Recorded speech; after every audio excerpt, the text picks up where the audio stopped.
Hello kids. Today we will learn the day of the week in English with Marathi meaning and pronunciation. Let's start. Monday. Monday म्हणजे सोमवार.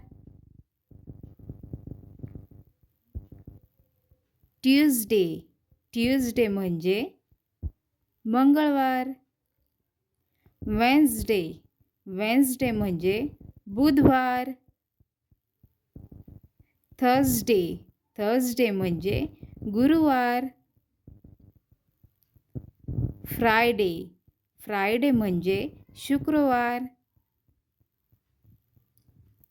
Saturday.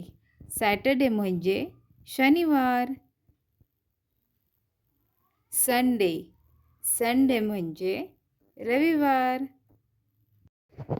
Great job kids. Now you know the 7 days of the week in English and Marathi. Keep practicing every day. See you soon. Bye bye.